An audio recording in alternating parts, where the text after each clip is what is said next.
takes like 30 seconds before it even shows up on YouTube. So we'll wait a while, see if we get any comments. Because by the time somebody comments, then I know it's live. I noticed during the Wandering Kiltsman that it cut out almost the first minute of the interview because, like it says, it's live here now on my end, but on YouTube, it's probably not even streaming yet. Oh, okay. And good thing is, I don't know if you can see it on your end or not, but it gives a viewer count. No. No, okay. Right now, the viewer count is none. No, the only thing I see is it says live 43 seconds. That's now we got 2 viewer counts. Sassafras, how you doing? Oh. Sassafras, a friend of yours? That's my wife. Oh, hi, Sassafras. Yeah, aren't you supposed to be working? I was driving home. Oh, okay. All right, so since we know it's live, I can go ahead and start asking questions. Cheryl, with Hiking with Yowie, first of all, how'd you get the name, the channel? Well, I've always been a Bigfoot fanatic. I believe in the folklore. I find it fun. I would have to see one and have a big hug from one to actually believe it. But it's just one of those fun things I like to read about and watch videos. So when I was thinking about a hiking channel, I'm like, what should I call this? You know, I looked at a lot of them and I'm like, oh, Hiking with Yowie sounds cool. You know, it's an Australian Bigfoot. It's not a regular Bigfoot. So I'm like, why not be different? So that's how she was born. We got a question already. Taking a Walk Adventures wants to know, what are you looking forward to seeing on your Appalachian Trail journey? Oh, what am I looking for? I love waterfalls. I'm a chaser of waterfalls. One of my places I really want to see is Dismal Falls. I have seen it on videos a bunch of times. I've been watching Through Hikers for years on YouTube, and I want to see it. I want to camp there. I can't wait for that experience. I want to know, how in the world did they come up with the name Dismal Waterfall for that I know, waterfall? doesn't that sound sad? As a kid, did you have much experience in the outdoors? Oh, yeah. I grew up on an island, and my dad was a lobsterman, and he was a big outdoorsman. My brothers, they're all hunters. So we spent a lot of our time outside. One of my favorite things to do is my dad and I would take a walk in the woods, and he'd point out, like, watch where the sun is so that you couldn't get lost, and showed me plants. And when I got a little older, he'd sit me on a rock and he'd leave to see if I could find my way out. I mean, he was never that far away from me, but, you know, I was a kid and I was scared. But love being outside. We did a lot of camping, hiking, fishing. Love being outside. What's your experience been in the hiking community so far, like trail-wise? I started hiking when I was in my early 20s. I get into rock rappelling. I like rock climbing. I live in Maine, so tons of mountains to go play in. I hiked right up until I think in my mid-30s, and then, you know, life happened. Kids, house, mortgage, things like that. We did live in the mountains, so my kids and I were always up on the mountains doing day hikes and camping out and stuff. And then my knees went to hell in a handbasket about 8 years ago. So I actually wasn't even able to walk to my mailbox. I'd go to work, and I work production. So I work in a manufacturing plant for Procter & Gamble. We make Tampax tampons. So there's their plug. So it just killed me to go to work and walk up and down those lines. So I ended up having both knees replaced. And honestly, once I got my last knee done, I was watching YouTube videos, and it was Early Riser who really inspired me to get back out there and start hiking again. So I will credit him for that and his roller. He talked about that foam roller he carried in his pack with him. So I bought one. I'll tell you, that helped a lot after my surgery. So after that, I climbed my first mountain. I was jumping for joy. I was crying. I couldn't believe I did it, because a year ago I couldn't walk to the mailbox, and I climbed a mountain. So that was incredible. And I've never looked back. I've started planning my trip, and here I am. I am 14 days away from leaving for Georgia. Right on. So you went less than a year ago that you had the knee surgery, and you're going to do the Appalachian already? Well, I had one done 2.5 years ago, and I had one done 3 years ago. I started hiking probably must have been 6-7 months after my last knee surgery. I started hiking and I started planning, and I was going to do it in 2019, but financially I wasn't ready. So I waited one more year. Right on. Oh, try to think where I want to go next. What made your decision that you wanted to do the AT out of all the trails? Well, 19 years old, I was up in Bingham, up by the Forks, and my friend and I were up there camping, and we were skinny dipping in this little waterfall area, and we heard these voices, and I'm like, why is there people way out here? So we're scurrying, get our clothes on. 2 hikers came down the hill. So we started talking to them, and they told me that they were hiking the Appalachian Trail. And I couldn't believe they'd been out there all the way from Georgia. Everything was in their pack. They had the old frame packs, you know. And I was just amazed. I was like, that was it. I always wanted to do it. And I said, someday I will. And, you know, life got in the way, and you know, I'm young, stupid, do a lot of dumb things. And so I said, when I retire, I'm going to do this. So especially my knees kind of helped me with that decision of I'm going to retire and I'm going to enjoy life. So the AT's it. There's other trails out there though. The PCT looks really interesting. The CDT looks really interesting. So one trail at a time though. Let's see what this one does to me. So after this, are you considering doing the Triple Crown then? Oh, it's always in the back of my mind, but I'll have to come home for a year, make money, and then we'll decide.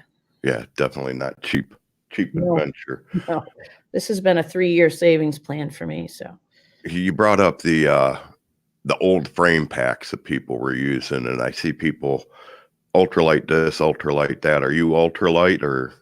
I try to be as I can be, because the weight off my knees makes a big difference from hiking.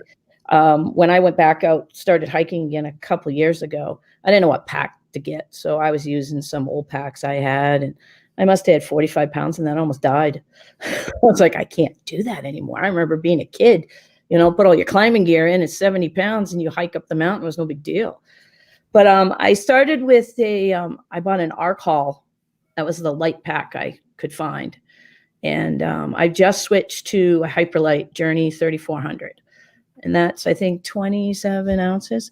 So I try to cut it where I can, but I'm a hammock camper, so there's nothing really light about that. All right. I wish I could do a hammock. I'm a side sleeper. Oh, I sleep in mine sideways. I'm a side sleeper. Oh, I just can't I bought imagine. a Dutch Chameleon, and it's 11 feet, and it's the wide one. It's 65 inches. I sleep right on my side in that. No worries at all. And I love how you sleep in that. You sleep like a baby. I think my main thought is when you see a hammock, you see a hammock like that. Yeah, you don't want to sleep like a banana. Side. You got to do the diagonal. Yeah. That's why you want a nice wide one. And the longer, the better. I found I started with like a 9-foot Eno. I couldn't get the lay right. When I got the 11-foot hammock, you can like the diagonal, and you're almost flat. It's perfect. I have a little pillow, and it's night-night for me. Now, do you find it more advantageous to use a hammock over a tent? Well, one of the things I find with the hammock is I can sit up in it. I don't have to crawl out on the wet leaves and throw myself out of the tent. And I can't really lean on my knees very well because they hurt when I lean on them. So for me, getting out of the hammock is just standing up. So, and I can use it as a chair. I've just never really enjoyed laying in the mud. Yeah, I'm the same way. When I get up in the mornings after camping in a tent, I got to have something out there to hang on to lift myself up out of that tent, or I'm going to roll out into the fire. Yeah, I've jumped out into the leaves before, scurried over to a tree and pulled myself up. So, no. So you're leaving in 14 days? Yep. February 7th, we leave for Georgia. I rented a cabin at the bottom of the Amicalola Falls for 2 days. And then probably going to do the waterfall on the 9th. I'm going to do it with my wife, and we're going to bring our dog. And my friend Mona is going. So we're going to do the waterfall the day before. And then in the morning, just going to drop me off the top of the waterfall, and I'm just going to head north, walk home. So you're going to slack pack the approach trail then? I am going to carry my pack from the top of Amicalola all the way from there. Good idea. Yeah. The only thing I'm slack packing is those steps. That's it. That's what I was thinking as soon as you said you were doing the falls. I'm going, oh, the pack and her knees, that it's not Yep. going to be good. That was a decision. I could have done that and then hiked the 8 miles to the top of Springer, but I don't know what they would feel like. So I'd much rather do it the way I'm going to do it. It's all about the experience. So since it's my experience, I figure I'm going to do it my way. Hey, Frosty, he wants to know what's your all-time favorite luxury item? Oh, hey, Frosty, how you doing? I was sending him a message today. All-time luxury item. Well, I've switched so many things in and out of my pack at this point, but he'll appreciate this. He turned me on to this equipment store up in New Hampshire called Ragged Mountain, and I got this fleece. It's one of the best fleeces I think I've ever bought. It's super lightweight.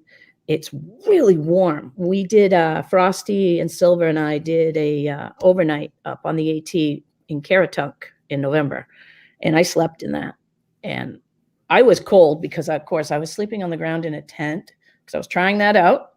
And that was the one thing that kept me warm. So that's it. That's a luxury. I'm going to wear 2 shirts to bed.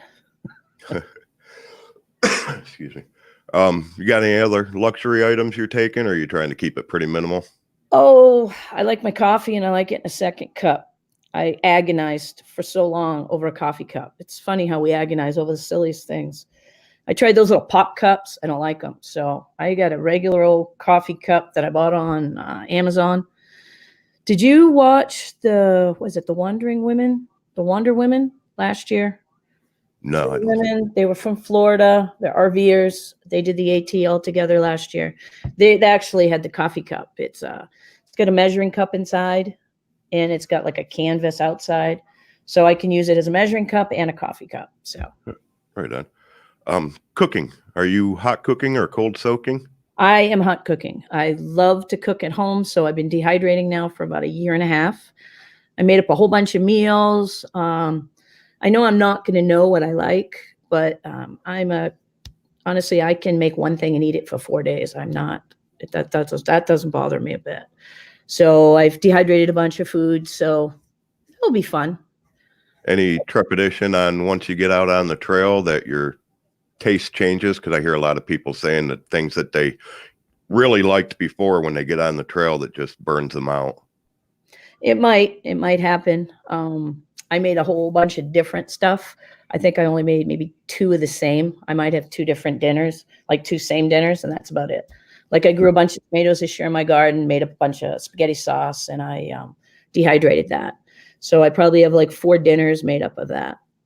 So yeah, I don't know. I guess I'll go with the flow. Right. Now, with doing it that way, is your wife going to be shipping you resupplies then along the way? Yep. Well, I'm an asthmatic, so I take 2 different asthma meds. So once a month, she's going to have to send me my inhaler and my other stuff. So I figure once a month, if she sends me a couple weeks worth of food, I can bounce ahead 1 week, like maybe a couple weeks ahead of me. So 1 week I'll eat my food. 1 week I'll eat whatever I buy at the store. 1 week I'll eat my food. Plus that way I can get all kinds of snacks. I do like my snacks. Right. Homemade snacks. My mother-in-law makes incredible snacks. So what's the one thing you're looking forward to the most other than reaching the end goal? The adventure. I want to see everything. This is a whole new chapter in my life. I've retired now. I'm not going to quit working, but really busting my ass, saving for retirement. Life's too short. I recently lost a really good friend who had saved money and skimped and saved for retirement, and she just passed away and she never made it. So I decided, you know what, I just want to enjoy everything. I want to see everything. I want to camp at every waterfall. It's probably going to take me 9 months, I swear, to get back. That's one thing I seem to notice, that, like you said, scrimped and saved and bust our asses all our lives to get all the nice TVs and the nice cars and the nice furniture and everything. But then when you get out on the trail and go hiking, you realize none of that matters. I mean, look, this is what we're surviving off of right there. Yeah. 20 pounds max. Yeah, the best thing in my life is going to be a nice hot shower and shave the fur off and shower up and clean clothes and eat something good. That's going to be a luxury. Sorry. Oh, trying to think what else I want to ask. Your hike, are you doing a traditional through hike, or you flip flop in? Nope, traditional through hike. I'm going to try to see all the white blazes. I'm kind of a purist like that. I want to do every step. I'm kind of curious. I heard somebody say it the other day that there's another way to do it where they see all the blue blazes. Yeah, they said that was I heard that too. It was the original Appalachian Trail was a lot of the blue blazes. So they call it a retro. I don't know. I'll go blue blazes to see cool views. That'll do. Right. I was going to say that would add. I couldn't even imagine how many extra miles that would add on to it. I'm probably going to be 6 months. That's my thought process. Take me. But there's a bunch of stuff I want to see. Like, I don't see it last year very often. There's a place right before Albert Mountain. It's called the Secret Spot. Have you ever heard of that? No, I haven't. You're going up towards Albert Mountain. It's like a half mile from the top, right before the tower. You veer to the left, and there's a little secret spot in there. There's a fireplace. You can camp, and you can go out and watch the sunset. Oh, right on. I can't remember who it was. I think it was Underdog that talked about it last year. And that's something cool I want to see. No, I'm definitely going to have to YouTube search that. Yeah, it's called the Secret Spot. He was, I don't know if you watched Underdog last year, but he had tried it the year before, and he made it about, I think, halfway. And his friend quit, and then he decided to quit. And then he came back this year with another friend, Magic Mike, and they did the whole thing. Well, what I liked about him is he would see really cool stuff and he'd tell you the mile that it was, like a really neat camp spot or a view that wasn't in gut hooks. And he'd give you the miles. And so I wrote it down in my guidebook. So, yeah, I like seeing that a lot too in videos where they'll show you, okay, I'm coming up on this spot. This is what you can expect. And they almost give you a tour of how to get to it. Yeah. Well, I've been doing this for a couple of years now with my guidebook. Every time someone says something cool, and then I get the new guidebook, I transfer everything over. Oh, trying to think. Is there any aspect of the hike that you're looking to do that you're looking for help, like mental health, physical health? You mean me looking for, or what I'm doing to help others? For the trail to help you. Oh, yeah. Your journey. Well, we all have our demons. I think it's mental health. I'm a very fast-paced person. I have ADHD, so my attention span is about this big. I have slow moments all the time. But I want to learn to slow down, to really look at things. And when I'm in the woods, I do, but I need to figure out how to transfer that into real life. Because I rush through and I don't really look at things. And that bothers me. I need to learn to slow down. But there's other things, and everybody has demons. Right. We want to work on in our head. I'm hoping to come out of it just a better person and, learn forgiveness for myself and other people. 6 months seems like it's slowing it down. You're slowing down there by doing it in 6 months.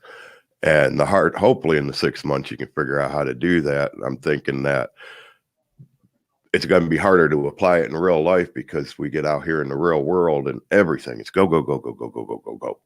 That's the hard part. I got to figure that out. Are you going to be vlogging? Yep. Well, yeah, you told me. I'll be vlogging the entire time. I'm going to be sending the clips home to my wife. I'll be dropping them into OneDrive. She'll be editing for me. So that will be nice. That's one thing I won't have to do. But I'll put the clips together for her and, put the text messages on there and what I want and how I want it. And she'll make it pretty and put it out there. Right. So but at the end of every video, one of the things I wanted to talk about is an organization that I would like to raise money for. I'm a huge patriot. My heart belongs to America. I love my flag. Don't have to agree with governments, but I do love my country. Right. And veterans are very close to my heart. My family, my father and my brothers were all veterans. And they suffer. They suffer with mental illness, PTSD. They've been through hell and back. And one of the things that I was looking at was, how can I help? So I'm a huge animal lover too. I've been a rescuer of animals for most of my life. So I've come across this. It's called Savings Grace Canines. And what they do is they take veterans and they rescue dogs at a high kill shelters. They evaluate them and then they put them together with veterans and they train them together so they're bonded. I wrote this down so I would not mess it up. But Saving Grace Canine paired with a behaviorist called Kat Carter. She is Houndtooth Academy. They're all in North Carolina. And what they do is she trains and evaluates the dogs. And then the veterans will send in an application of what they're looking for.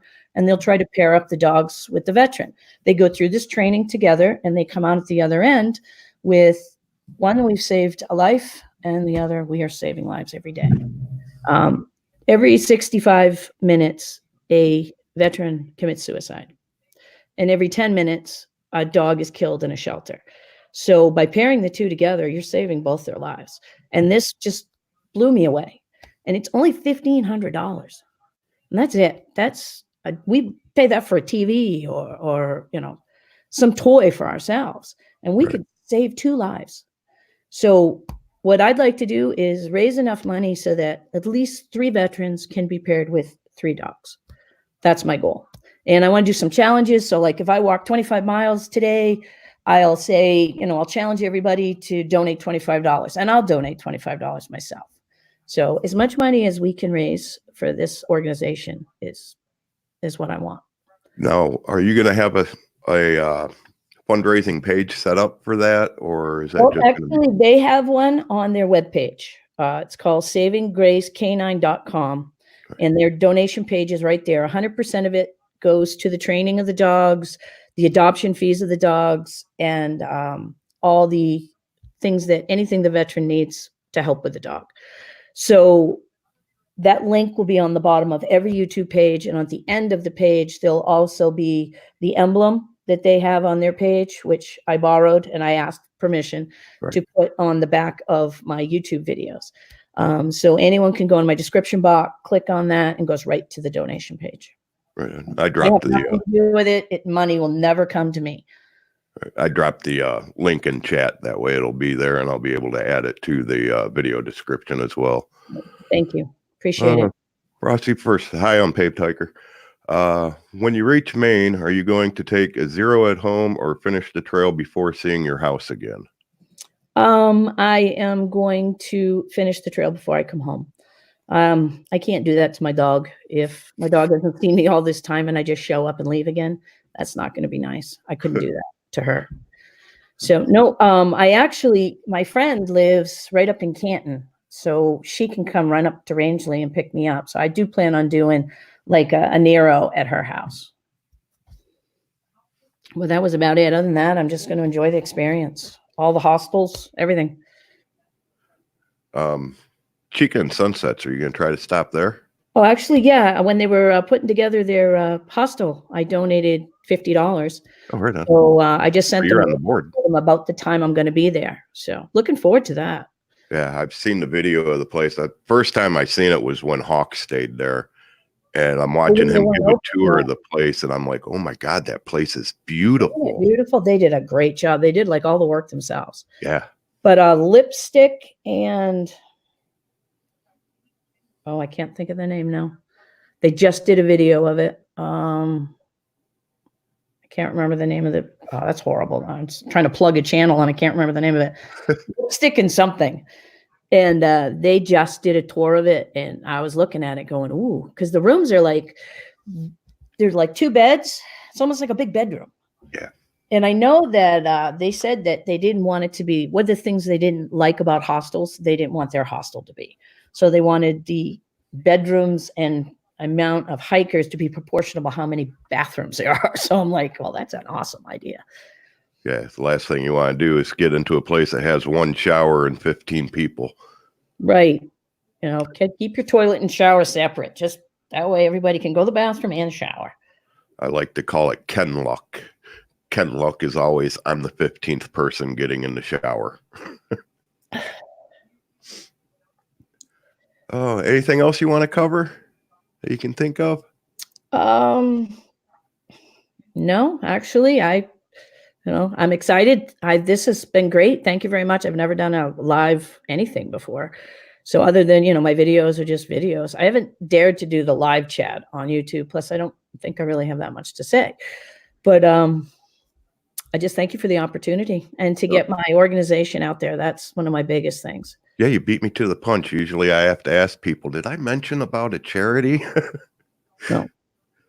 I appreciate that. I appreciate you coming on. I also extend the offer to anybody that I've interviewed or anybody that's on the trail, really, that while they're on the trail, if they're doing a 0 day, if they want to come on and do an update, we can sure do a live update too.